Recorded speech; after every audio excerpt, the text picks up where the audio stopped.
Entonces habló Jesús a la gente y a sus discípulos diciéndole: en la cátedra de Moisés se sientan los escribas y los fariseos.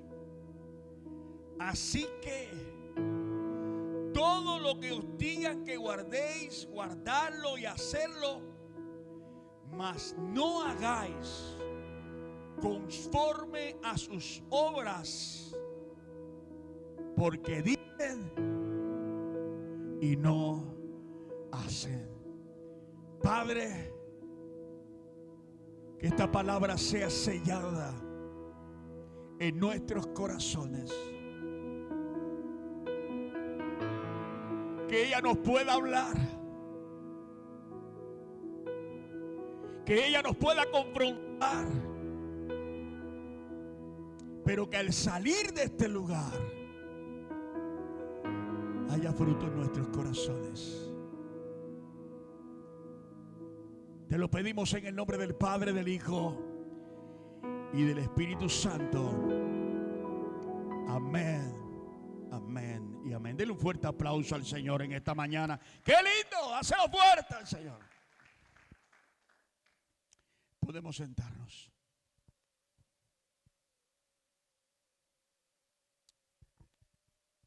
Yo quiero comenzar diciendo algo a lo que Dios me ha llamado en estos días. Y lo hemos estado conversando los miércoles en el estudio bíblico. Uno de los mayores peligros de la fe no es el pecado visible, sino la incongruencia invisible. ¿A qué me refiero? A labios que anuncian verdad, pero una vida que no la respalda. Escúchame bien lo que te voy a decir, iglesia, porque esto Dios lo puso en mi corazón y tengo que compartirlo contigo. Predicar sin vivir es como enseñar un camino que uno mismo se niega a andar por él. Y si había alguien que era experto en poner cargas que ellos mismos no podían sobrellevar, eran los fariseos y los saduceos, los escribas, los maestros de la ley. Les encantaba decirle a la gente qué tenían que hacer. Sin embargo, ellos no lo hacían. Alaban el camino, pero ellos mismos se negaban a andar por él. Porque en estos caminos es muy fácil decir a la gente lo que tiene que hacer. Y los hemos visto. Hay mucha gente dentro de la iglesia viviendo una religión y no una relación con Dios. Y a los religiosos les encanta eso. Les encanta vivir la doble moral, porque dicen y no hacen. Las redes sociales están saturadas de mensajes. Alguien dígame. Están saturadas de predicadores, gente que predica, reels, conferencias, etcétera, etcétera. Pero cada vez menos vidas que respalden lo que se está diciendo. Porque lo que se dice, nada que ver con lo que se vive. ¿Y sabes qué? La crisis no es de conocimiento bíblico. Porque Biblia saben. Y saben más Biblia que tú y que yo.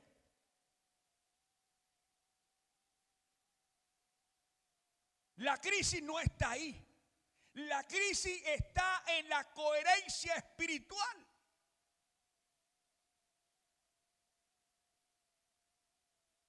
Significa que muchas de las cosas, la información que está recibiendo, simplemente está carente de respaldo del de arriba. Palabras que se la llevan el viento. Predicadores que quieren comerse el púlpito. Predicadores que hablan del poder, hablan de la presencia de Dios. Y simplemente el interés está en lo que puede generar en sus ofrendas. Ahí es donde está la crisis espiritual hoy, en el reino de Dios, en la coherencia espiritual. Miren, a la luz de la Biblia, Jesús no confrontó a los fariseos porque enseñaban mal, sino porque enseñaban bien, pero vivían mal. Vivían lo contrario de lo que enseñaban y predicaban, Tito.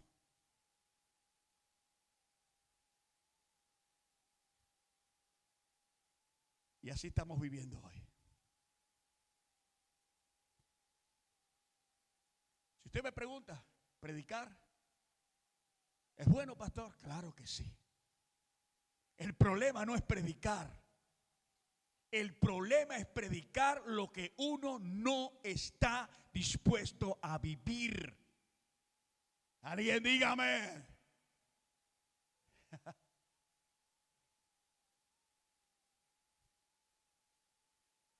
Quiero poner un primer punto en esta mañana con respecto a este pasaje.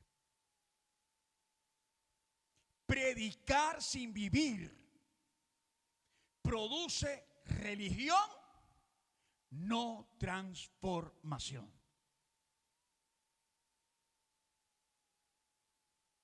¿Sabe la palabra que Dios nos ha dado para estos días de estudio bíblico? Sed hacedores de la palabra y no tan solamente oidores, engañándonos a vosotros mismos. Y aquí Santiago, el apóstol Santiago, está revelando una verdad que incomoda. ¿Cuál es esa verdad, pastor? Uno puede engañarse uno mismo espiritualmente. Porque le dices a la gente que tú oras y nunca oras. Le dices a la gente que lees la Biblia pero nunca la oras. Simplemente estás viviendo una fachada. Pero lo triste de esto es saber que nos escondemos de los hombres para ganarnos el favor de ellos. Pero no se olvide lo que dice la palabra. El hombre mira lo que está delante de sus ojos, pero Jehová mira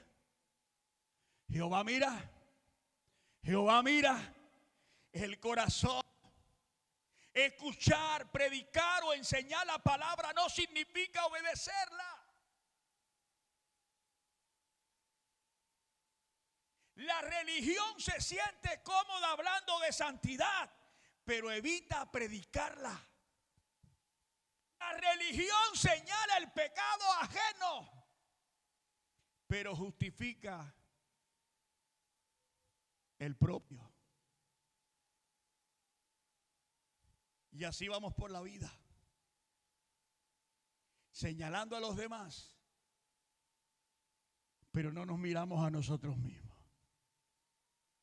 Vivimos juzgando, vivimos criticando, vivimos señalando al que está delante de nosotros, pero no nos miramos a nosotros mismos. Ese es el evangelio de la religión. ¿Qué pasa, pastor, cuando predicamos sin vivir?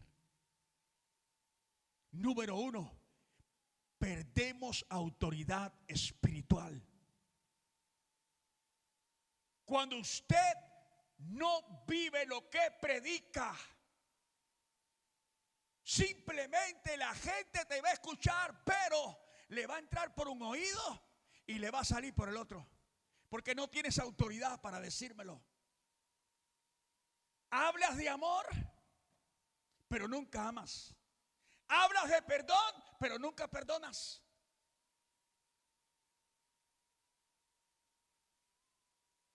Entonces carece de autoridad. Generamos hipocresía normalizada. Producimos oyentes informados, pero no transformados. Y hay una verdad en esta palabra de Jesús a estos religiosos. Y esa verdad quiero compartirla también contigo.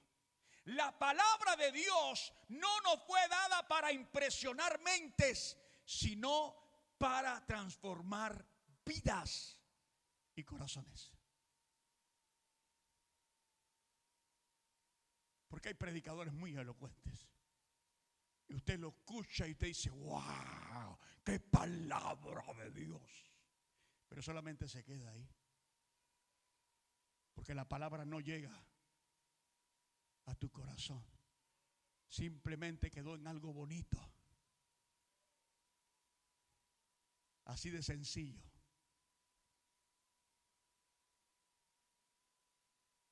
¿Y qué Dios espera? Sino transformación. ¿Qué Dios espera a través de la palabra? Cambio. Por eso la segunda cosa que quiero dejar en tu corazón es que la autoridad espiritual nace de la coherencia, no del puesto, de la posición o el cargo que ocupas en una iglesia.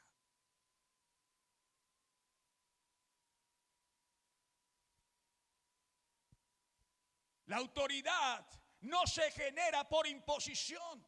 Por eso el apóstol Pablo decía allí a la carta a los Corintios, primera carta a los Corintios capítulo 11 verso 1, sé imitadores de mí, así como yo de ¿quién?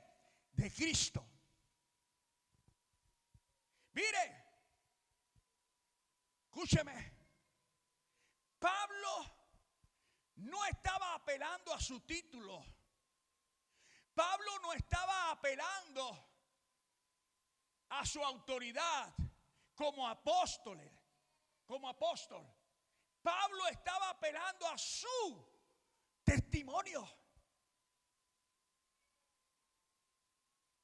Porque cuántos líderes por ahí tienen títulos, son apóstoles, son profetas, son no sé qué cosa. Bendito. Pero su vida está muy lejos de la verdad. Son címbalos que retiñen, como dice la palabra. Solamente es el nombre. Porque cuando usted conoce su vida espiritual y personal, cuando usted conoce su vida matrimonial, cuando usted conoce su liderazgo en su casa, en su hogar, con su familia, no son un ejemplo. Entonces, para que alguien pueda decir, sean imitadores de mí, como yo de Cristo, eso solamente puede suceder en alguien que camina lo que predica. Dígame, de todos los que estamos aquí, de todos los que estamos en este cuarto, ¿cuántos pueden decirle a alguien en su trabajo, imíteme? ¿Cuántos? ¿Se puede? Claro que se puede. Cuando somos un testimonio vivo. Claro que se puede imitar lo bueno, lo agradable, lo que es perfecto y que viene de parte de Dios. ¿Quién dijo que no podemos ser un ejemplo y ser un testimonio para los demás? Claro que sí. Podemos guardar nuestro testimonio en nuestra casa, en el trabajo y donde quiera que estemos. Por eso el apóstol decía, imítenme. Porque la autoridad no se impone, se reconoce. La autoridad no viene de una posición, viene de tu altar y de mi altar personal con Dios. Solo alguien que vive en intimidad con Dios, Solo alguien que conoce el corazón de Dios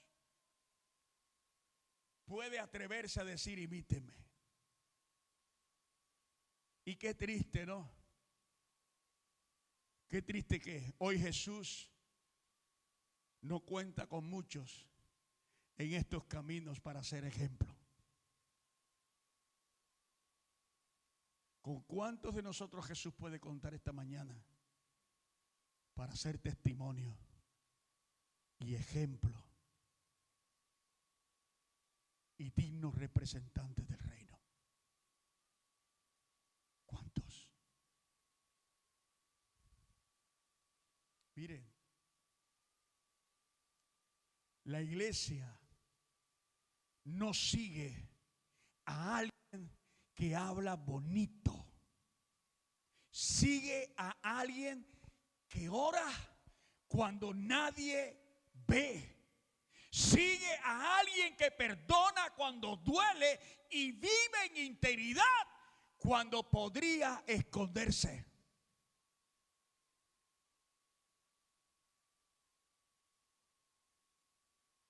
Es a esa gente que se puede imitar. Es a ese tipo de cristiano que podemos seguir. ¿Por qué? Porque esa gente son un ejemplo, un testimonio digno.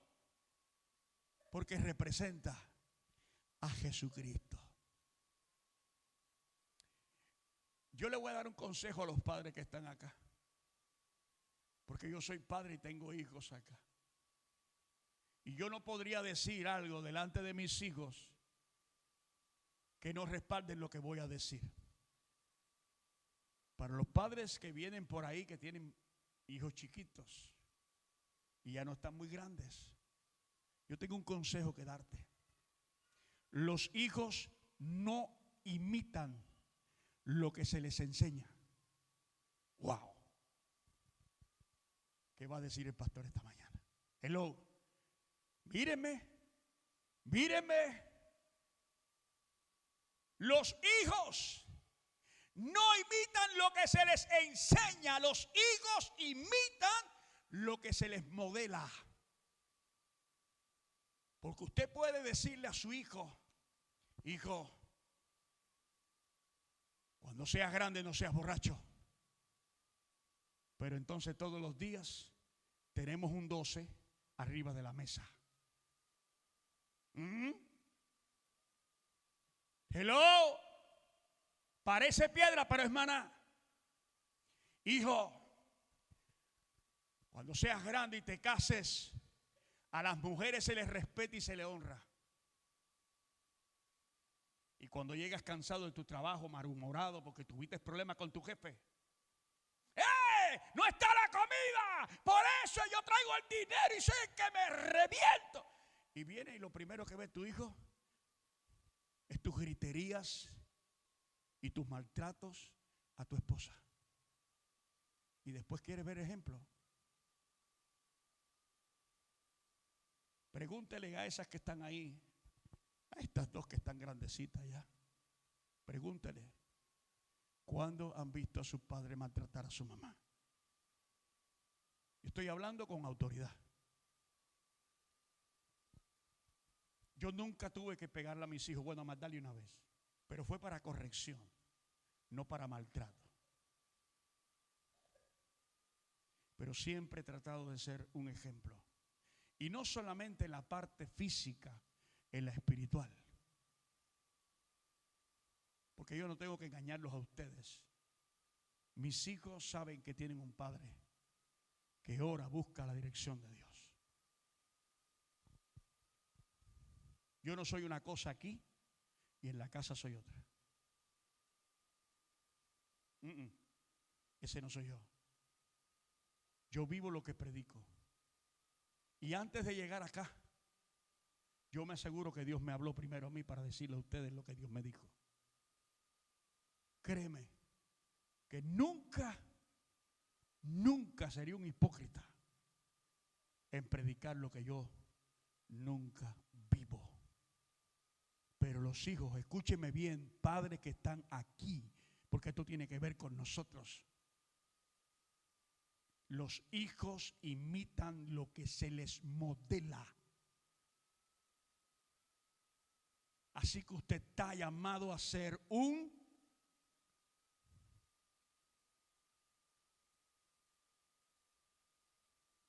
¿Usted quiere tener hijos de bien? ¿Usted quiere tener hijos que el día de mañana sean hombres y mujeres de bien, educados, portados, todos unos profesionales? Modélele. Porque cuando el mensaje y la vida, cuando lo que le decimos y lo que hacemos no coinciden, ellos van a dejar de escuchar con el corazón y van a empezar a escuchar con sospecha. Oh, papi me está diciendo una cosa, pero le está haciendo otra. Papi me dice que no se le puede dar a las mujeres, pero yo veo que él golpea a mi mamá todos los días. ¿Alguien diga amén aquí? Ah, bueno, amén. No nos gusta que nos digan la verdad, pero es la verdad. ¿Y sabes por qué la verdad? Número 3, porque Dios primero trabaja en el mensajero antes de usar su mensaje. Dios primero tiene que hablarme a mí. Como padre, como líder, como pastor, como esposa. Miren lo que dice la palabra de Dios allí. En el libro de Esdras capítulo 7, verso 10. Miren lo que dice la palabra. Porque Esdras había preparado su corazón para inquirir la ley de Jehová y para cumplirla y para enseñarla. Yo tengo que volver a leerlo, porque parece como que algunos acá no leen la escritura, no leen la palabra de Dios y se dejan llevar solamente por las emociones. La Biblia dice porque Esdras había preparado. ¿Qué hizo primero? Preparó su corazón para inquirir en la ley de Jehová. Y para segundo, para cumplirla. Y tercero, para enseñarla.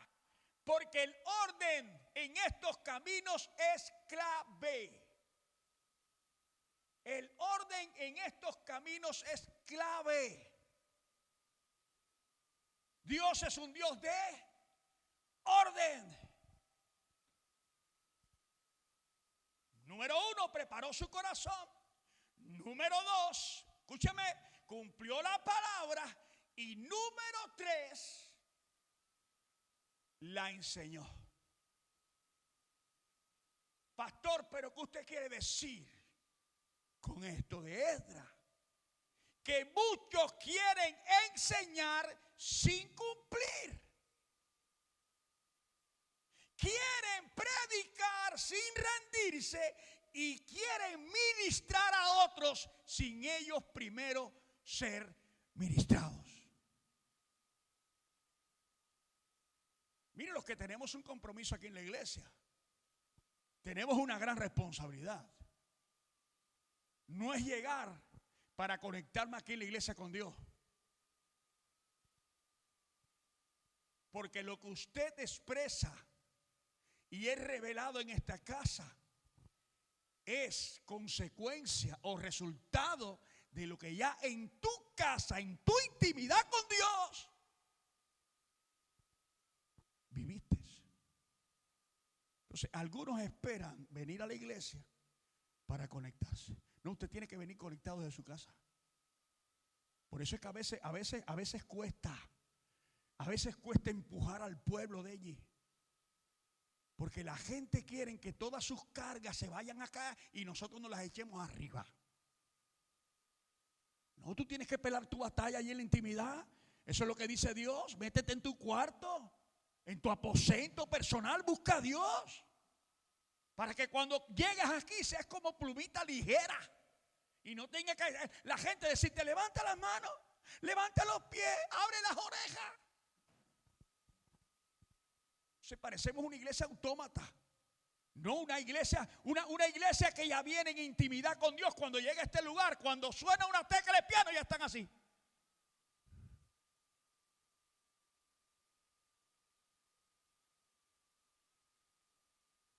Hay que vivir lo que enseñamos y predicamos. Porque se escucha bien cuando decimos el Espíritu Santo. ¿Y dónde está el Espíritu Santo en tu vida? Cuando te cuesta hasta pararte de un asiento. Todo el mundo adorando a Dios con las manos arriba y tú sentado ahí. Mejor quédate en tu casa, mijo. De verdad. Porque yo quiero estar en un lugar donde se viva lo que se predica.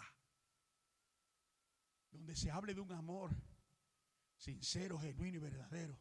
Donde se hable de la presencia de Dios y vivamos bajo esa presencia de Dios que cambia y transforma. ¿Cuántos sintieron la presencia de Dios hace un ratico aquí? ¿Cuántos sintieron la presencia de Dios aquí? Aleluya, denle un fuerte aplauso al Señor Jesucristo. Había presencia de Dios. Amén.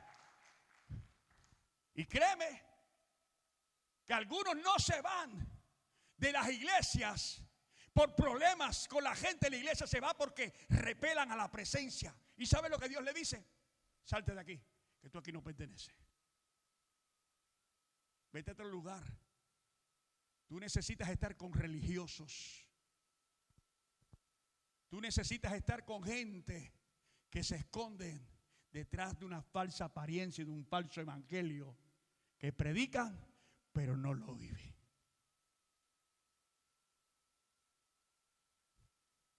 Parece piedra, pero es maná. Dios nunca unge mensajes que no han pasado por el quebranto personal. Primero la palabra te hiere, luego te sana y entonces es que Dios te usa.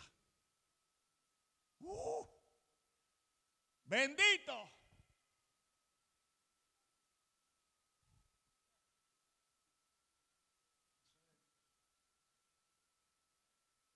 Presenta ahí. Saca la casta ahí. Primero la palabra tiene que transformar. Eso de que Dios me usa cuando la palabra todavía ni me ha hablado, eso es incongruencia. Por eso es que la palabra de Dios dice que uno no puede imponer manos con ligereza, porque a veces lo que tú portas se transmite. Alguien diga amén. Iglesia, antes de ser una voz pública tenemos que ser un ejemplo en lo privado. Necesitamos intimidad con Dios. Créeme, eso es lo que va a marcar la diferencia en nuestras vidas. Necesitamos ir a lo profundo de Dios. Necesitamos que primero Dios nos hable. Nos va a doler. Hello. Dios te va a hablar fuerte, Dios te va a hablar duro. Dios te va a decir cosas que no van a ser muy agradables, pero benditas las palabras que Dios te va a decir. Porque de ahí va a salir lo mejor de ti. Porque Dios necesita quebrantarte primero. Pero Dios no te va a dejar roto. Entiéndame eso. Dios te quebranta, pero Dios no te deja roto. Dios te sana. Porque Dios quiere que tú seas un instrumento para su gloria y su honra. ¿Quieres que Dios te use?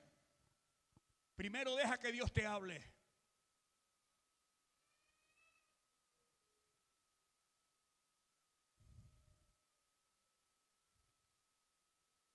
Dios no nos está preguntando, escúcheme, hoy Dios te trajo con un propósito, pero Dios no te trajo para preguntarte cuánto sabes, sino cuánto vives de lo que ya sabes. Hello. Ya nos vamos. Esto no se trata de cuánto sabes de Biblia. Los fariseos se sentaban en la cátedra de Moisés. ¿Y sabe lo que representa la cátedra? Un lugar especial. Allí no se sentaba cualquiera. Se sentaba la gente que tenía la autoridad para enseñar la ley de Moisés. El problema no es que enseñaran la ley de Moisés. Eso lo estaban haciendo bien. El joven rico que tuvo el encuentro con Jesús y Jesús le preguntó que si sabía la ley de Moisés y dijo sí. Y los mandamientos, ¿te lo sabes? Sí. Todo eso me lo sé. Jesús nunca le reprochó eso. Jesús nunca te va a reprochar que tú puedas conocer toda la Biblia que tú quieras conocer. Porque el problema no es conocer la Biblia. El problema es vivir lo que ella dice. Porque así hay mucha gente dentro de la iglesia, fariseos convictos que dicen y no hacen. No viven lo que predican. No modelan lo que enseñan. Así que el mensaje más poderoso que vas a predicar no será el que vas a preparar con unas hojitas de papel, sino el que escribas con tu vida, con tu ejemplo y con tu testimonio. Por eso tal vez el llamado de Dios para tu vida y mi vida en esta mañana no es predicar más fuerte, sino que tu vida y mi vida esté alineada a lo que enseñamos y predicamos. ¿Alguien le puede decir a los jóvenes que vengan para acá? Porque quiero terminar acá.